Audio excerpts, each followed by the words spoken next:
So essentially what I did in the first hour is what we have there as lecture 16. And in the second hour, I really want to talk about eventually Whitefield, but I want to say something about some others who God raised up at the time.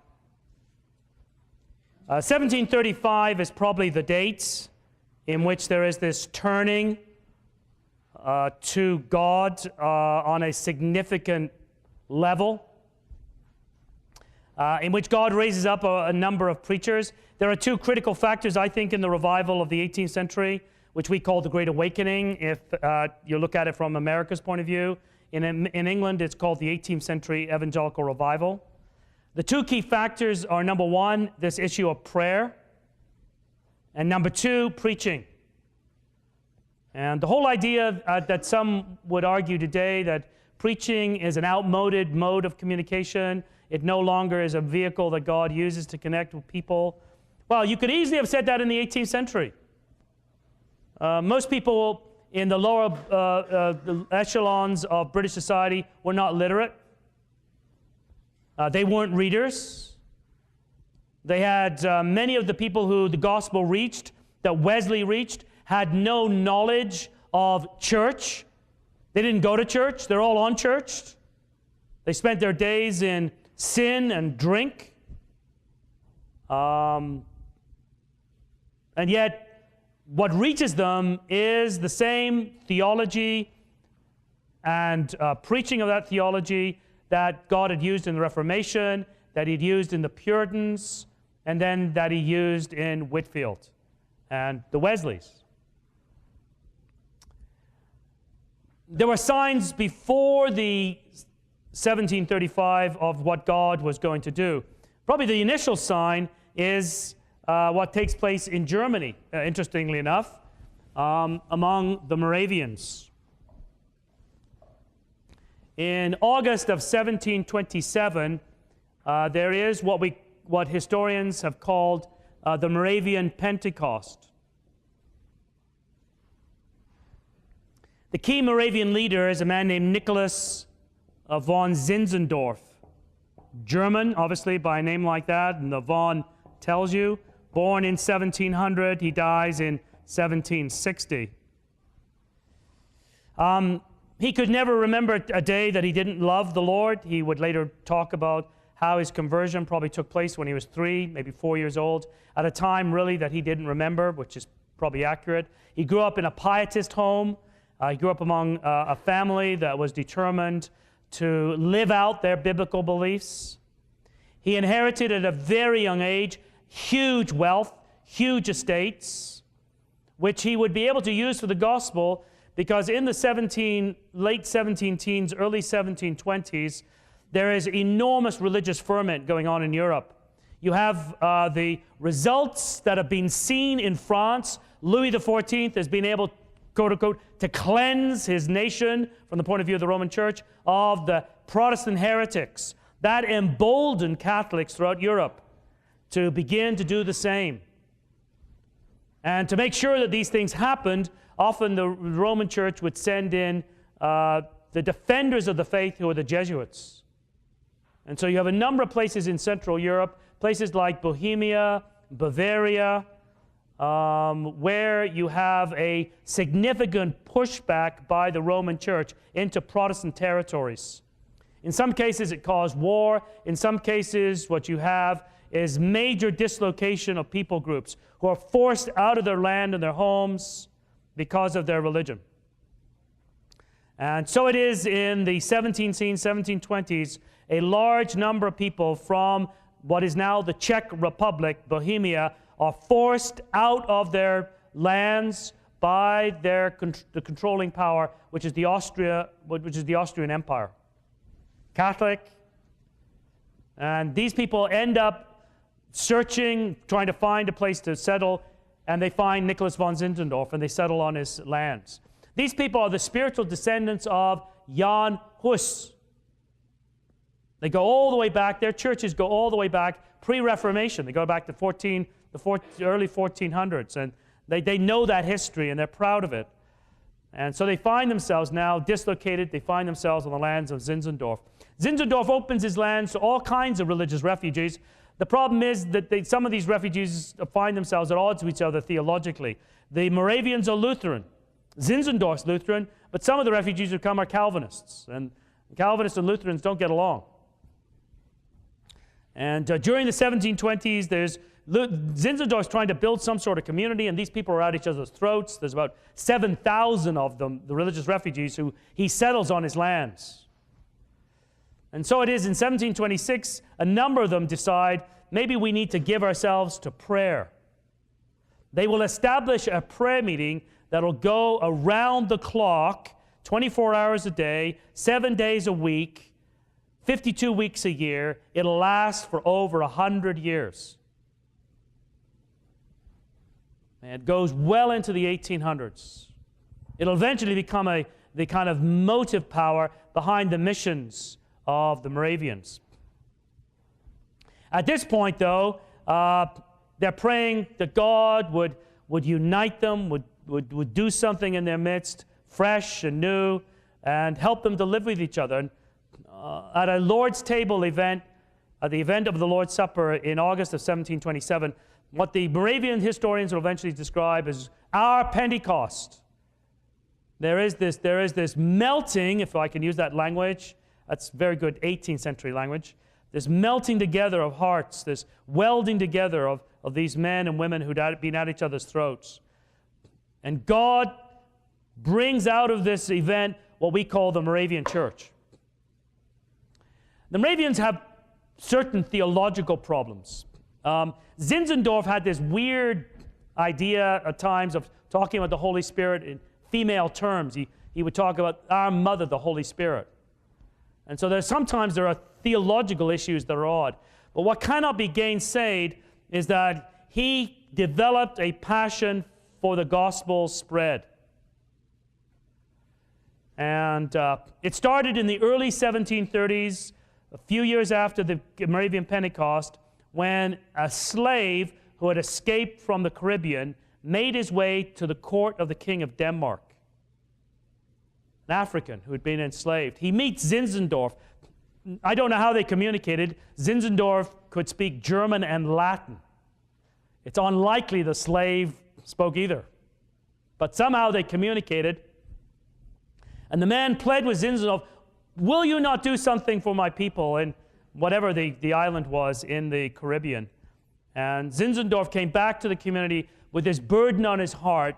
And two of the men, German-speaking Moravians, stepped forward, determined to go to the Caribbean, and if needs must be, to sell themselves into slavery to reach the slaves. They didn't go that far. They didn't have to go that far, but they get sent out to the Caribbean. And if you go to the Caribbean today, one of the strongest evangelical groups in certain of the islands are Moravians. And that begins this enormous gospel push. It's absolutely enormous. In a community of 6,000 to 7,000, by the time that Zinzendorf dies, a tenth of that community goes out as missionaries. 600 to 700 missionaries go out within 30 years. To places like Greenland, to labor among the Eskimos or Inuit, to North Africa, to Sri Lanka, to America. They come to Pennsylvania and they buy property from George Whitefield in Nazareth. Anybody ever been to Nazareth, Pennsylvania? If you ever go up into eastern Pennsylvania, you need to go, it's near Bethlehem and that whole industrialized area. Bethlehem, Pennsylvania, by the way, is a Moravian settlement. It doesn't look like it at all now. But Nazareth still does. You've got the Moravian church downtown in kind of the town square. And then you go outside the town a little bit, and you have this huge log, no, it's not log, it's a stone, two-story with a basement, long building that served as a dormitory for Moravian missionaries who came there to win the American Indians. Probably the great story in this regard, and we're coming obviously in a minute to the revival, is David Zeisberger. German, he came to America when he was about 3 years old, grew up in a Moravian context, speaking German. In the 1770s, by the 1770s, he has established in the Ohio Valley 2 major centers of American Indian Christianity. One of about 3,000, another about 2,000. When the American Revolution breaks out, he gets picked up by an American patrol. He speaks German. The Americans knew that the English were using Hanoverian troops who spoke German. It doesn't help his situation when they ask him, "What are you doing out here on the frontier?" "I'm building the kingdom." Kingdom, king. It sounds like British imperialism, and George III, they incarcerate him until they finally figure out the kingdom he's talking about is the kingdom of the Lord Jesus Christ. He's not an agent. They think he's an agent for King George. And has a remarkable ministry. One of the areas that a number of Moravians came to was England on their way to America. And they will play a factor, as we will see. And so already God has begun to act before 1735, before the conversion of a number of men that we want to talk about. Or if you want to look at, that's a whole community. If you want to look at one individual, George Thompson. He's not a well-known figure. He, Thomson, his ministry, what is a place called St. Jenny's in Cornwall. Cornwall is the part of England, this is Wales, and there's a part of England that juts out into the Atlantic, and this is Cornwall right there. It's a very rocky area of England. It's Celtic. The Cornish people aren't like the English. The Cornish are akin to the Welsh and the Breton people of northern France. They're Celtic speaking. And 50% of the people in Cornwall made a living by smuggling. And what they used to do is, this is a very rocky area. The area down here is called Land's End. And every ship sailing from America has to sail by Land's End into the English Channel and to dock either in Plymouth, Portsmouth, Southampton, or London. Or if they go up this way, Bristol or Liverpool. And so they got to sail past Land's End. So what the Cornish came up with is, many of them came up with this brilliant idea of at night putting out lights and lamps at rocky areas, so the ships sailing by might think it's a harbor and come in and get destroyed or founder on the rocks. What the sea didn't kill, the inhabitants would then club to death on the beaches and take their goods and sell them. It's a pretty brutal area. Godless, and God leads this man, unbeknownst to himself, down to a little village up here, St. Jenny's up here.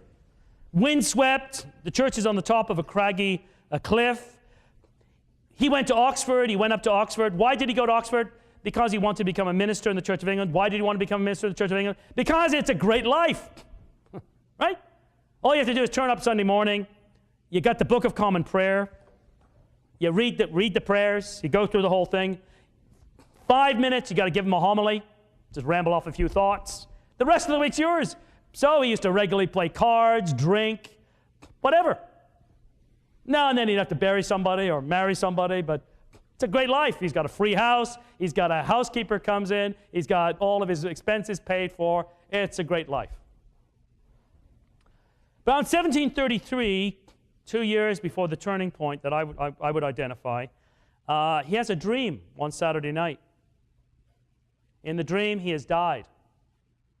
And he hears Jesus say to him, "This night, 2 weeks hence, you will appear before me, and you'll give an account for what you've done with your life." Wakes up, no big deal, must have eaten something, and goes back to sleep. He has the exact dream a second time. Now he wakes up, he's more concerned. He's able, though, to compose himself, go back to sleep. He has the dream a third time. Now he wakes up in one of these cold night sweats. He's terrified. He gets up in the middle of the night. He makes his way to the house of one of they would be called wardens of the church. He tells the man, "You've got to take care of the pulpit over the next few weeks. I have to find God. I'm not going to be preaching again. I expect to be dead." He goes home. He begins to read the Bible. He gets as far as Romans 3, justification by faith, and he is saved. And he begins a remarkable ministry in Cornwall. I could give a number of examples like that of men who were anything but model ministers. In Wales, it happens in 1735 with two men, actually three key men. The first is Daniel Rowland. If you've ever read any of the life of Martin Lloyd-Jones, you know that Lloyd-Jones grew up in a place called Llangeitho. Llangeitho is spelt this way, L-L-A-N-G-E-I-T-H-O. The double L in Welsh is a cl sound. It's Llangeitho. And Daniel Rowland, we don't know exactly when he was born, probably around 1711. He dies in 1790, when he's in his early 80s. In 1735, he was a minister in the Church of England. He was a moralist. He had become a minister. His father was a minister. His brother was a minister. A number of relatives in his family are ministers. It's a great job, as George Thompson found out. Somehow, he never preached the gospel. Somehow, in 1735, about 6 weeks before Easter that year, a man came to preach for him named Griffith Jones. Griffith Jones is one of the few evangelical ministers in Wales at this time, Anglican. We don't know how Griffith Jones got in the pulpit, because he certainly wouldn't have been a friend of Daniel Rowland. Daniel Rowland was a worldly cleric. As Griffith Jones came into the pulpit, he knew by reputation Daniel Rowland. He also he looks down at Rowland and sees the smirk on his face. And so as he prays that morning, the congregation were astonished to hear Griffith Jones praying for the conversion of the minister of the church, Daniel Rowland. Not only that, but he was so bold to pray, "Lord, not only save this man, but make him a burning and shining light in Wales." Whatever Daniel Rowland came with that morning in terms of his attitude towards the gospel, he left deeply convicted with sin, recognizing he was a sinner in the hands of a holy God and deserving only of judgment. Within 6 weeks, he'd been converted. Martin Lloyd-Jones is a Welshman. Lloyd-Jones often says that Daniel Rowland was easily the equal of George Whitefield. It's hard to tell, because in many ways, Daniel Rowland, few of his sermons have been translated into English. He was mostly a Welsh preacher. He certainly became a remarkable preacher, preaching to thousands in Wales. The other two figures include Howell Harris, born in 1714, dies in 1773. Howell Harris was a school teacher. He gets ordained in the Anglican Church. He'll become a deacon. He never becomes a minister. He's a school teacher when he gets converted. The exact same time period as Daniel Rowland, 1735. And I've been to the church that he was converted in, a little place called Talgarth, Talgarth, in southern Wales. What did he spend most of his day doing? Well, most of his days were spent in the day teaching school. In the evenings, he was a womanizer. Until about 6 weeks before Easter, 1735. He goes to church and he hears the minister, a man named Price, who's not an evangelical, say these words: if you cannot come to the Lord's Supper, you are neither fit to live, you're fit neither to live nor to die.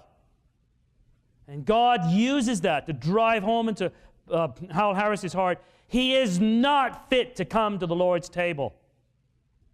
He's done it before, but what he's done is he's gone out, he's taken the emblems of our Lord's death, and he's confessed all the prayers, but the reality is he was a hypocrite, because he'd go out again and sin wickedly. And he's plunged into despair. At the end of that time, he's converted. And by Easter 1735, he is being converted. He's so overwhelmed with joy at what God's done for him. He starts, after he's finished school, he starts to go in the village, sometimes having to apologize to people for the sins of his life, other times to share the gospel. After he's done his whole village, some people listen to him, some are converted, many aren't. He goes to the next village. He does this for 2 years.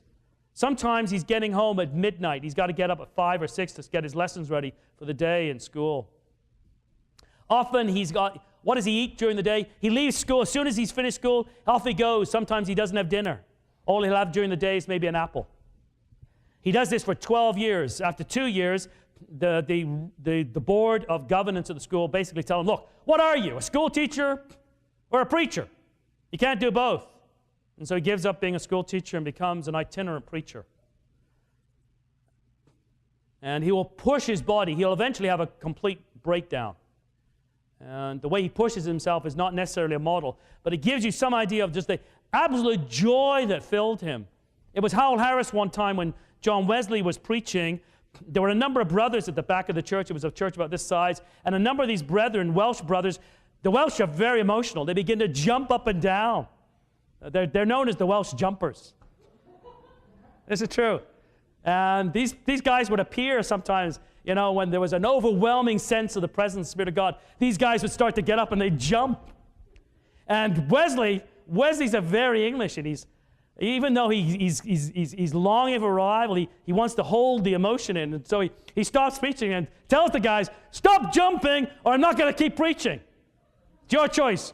You know, if you keep preaching, you won't get any more if you keep jumping, you won't get any more preaching. If you stop jumping, I'll preach. Hal Harris comes up to the platform. He's got to tell Wesley he's wrong on this. Brother, he says, you need to know what these men were like a year or two ago. These were men who were like criminals, and they were standing on the scaffold with a noose around their neck, about to be plunged into eternity. And then suddenly a letter came from the governor telling them they were free. What would you do? Wouldn't you jump for joy? And then the Welsh and the English have always kind of had their interesting conflicts. Better, he said, to be a Welsh jumper than an English sleeper.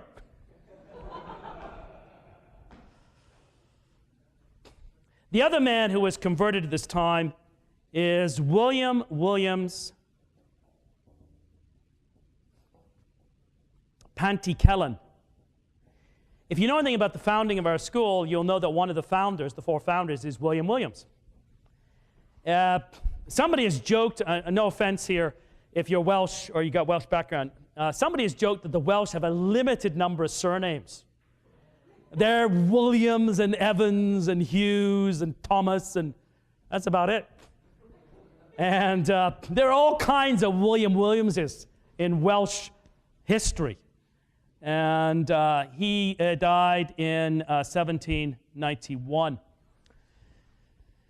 Pantycelyn is the little farmhouse where he grew up, and about 7 or 8 years ago, I spent a week and a half in Wales. I went with my daughter, and we were driven around by a man named Graham Harrison, who was a Baptist minister who was converted under Lloyd Jones and mentored by Lloyd Jones. And we went around a number of these William Williams sites, and regretfully, we didn't get to where he grew up. But Pantycelyn is a little farmhouse he grew up. You can still go there today. And the present owners are descendants of William Williams. And the room where he kept as his study is still, it's a little wee museum. I don't know if you have to pay to get in, but they'll take you in and show you all this William Williams memorabilia. In the 19th century, pretty well every house in Wales would have a picture of William Williams on the wall. Even today, if you ever go to a Welsh soccer game, they're absolutely remarkable. You'll hear 100,000 Welshmen singing William William Pantycelyn's great hymn, Guide Me, O Thou Great Jehovah. William Williams was a doctor. And on one occasion, he was coming back. He was coming through Talgarth on his summer holidays. And he hears the bell ringing in the church. And he decides to go to the church. He hears Price, the man under whom Howell Harris had come under conviction of sin, preaching. And he has gone in. The service has meant nothing to him. It was dry. He comes out, and there is Howell Harris standing on a tomb, preaching the gospel. And he is brought under conviction of sin. He is saved that day. That day, he said, I became a pilgrim for the heavenly country. He becomes the great hymn writer of the Welsh revival. Martin Lloyd-Jones says, he's Charles Wesley and Isaac Watts rolled up into one. Again, remember, Martin Lloyd-Jones was Welsh. And William Williams, when he would marry, he and his wife was a gifted harpsichordist. And they used to have a portable harpsichord. This is the forerunner of the piano. And what he would do is he'd go into a pub. And he and his wife would he'd write the words, she'd write the tune. She'd begin to play the tune, and the Welsh loved to sing. So they'd gather around, and William Williams would stand up with his wife and sing the hymn. And once he got a crowd, then he'd preach. And this is a remarkable period. By the early 1800s, these men are dead, but the revival they begin reaches into the early 1800s. By the early 1800s, by the 1820s, 1830s, somewhere between 70 to 80% of Wales is evangelical. Maybe as high as 85 to 90% of the country. Maybe. And Wales becomes this great mission-sending nation. Only about 1.5 million people. The Korean church today, its roots are the Welsh. It was a Welsh missionary with a Korean Bible who took it to Korea, was martyred before he ever got to preach. But the words, the Bible got into the hands of Koreans, and eventually the gospel would come. And the Welsh are just remarkable, and there are waves of revival all through the 18th century. You go to Wales today, in southern Wales, somewhere between maybe 3 to 4% of people go to church. It is absolutely devastating to drive through Wales, which I've done, and you're driving out, and you're out in the middle of nowhere, and suddenly, on a hilltop, there is a huge church building that you can tell could seat 1,000 or 2,000 in the middle of nowhere. And they're all boarded up. Sometimes they're garages, sometimes they've turned into apartment buildings, and so on. In the course of the 20th century, Wales and the Welsh have turned their back on the gospel. And it's had devastating social consequences. But that's another story.